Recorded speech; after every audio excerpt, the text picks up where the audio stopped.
किसी भी व्यक्ति का अगर मार्केट शुरू हो गया है, उसकी कुंडली नहीं है, तो मार्केट शुरू होते ही सबसे पहले उसका अपमान होना शुरू हो जाता है। अपमान उसके अपनों से, अपमान उसके पड़ोसियों से, अपमान उसके कार्यक्षेत्र में जो साथ में लोग हैं उससे। सबसे पहला लक्षण है मार्केट शुरू होने का कि उसका अपमान होना शुरू हो गया। ठीक है, धीरे धीरे जब वो समझ नहीं पा रहा है, अपमान होता ही है, ठीक है, लोग उसकी इज्जत करना छोड़ रहे हैं।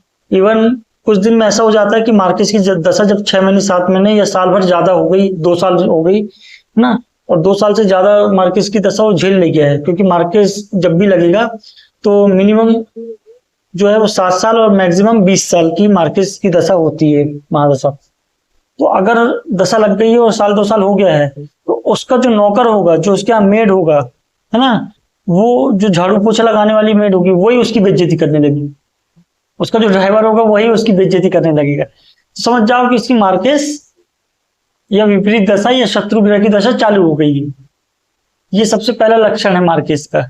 ठीक है, फिर अपमान तो हो रहा है, फिर लगातार उसको पैसे में घाटा हो रहा है, पैसा उसका कहीं ना कहीं डूब रहा है, चाहे व्यापार में डूब रहा है, चाहे कोई उसका रिश्तेदार उससे लेकर के और फिर वापस नहीं कर रहा है, या दोस्त तो ले रहा है वापस नहीं कर रहा है। ठीक है, और पैसा उसका लगातार डूबते ही जा रहा है, तो समझ लो उसकी मार्केट चालू हो गई है। तो क्या होता है, हमारे कुछ पुण्य कर्म होते हैं।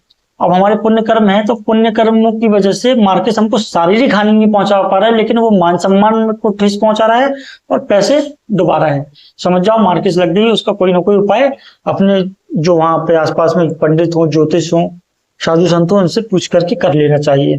ठीक है, और अगर मार्केट प्रबल है तो लगते ही सबसे पहले वो आपको डिप्रेशन देगा, हैवी डिप्रेशन देना चालू करेगा, ओवर थिंकिंग देना चालू कर देगा। समझ जाइए कि मार्केट प्रबल है, इसके बाद सीधे आपका कोई एक्सीडेंट होगा, कोई बड़ी दुर्घटना होगी।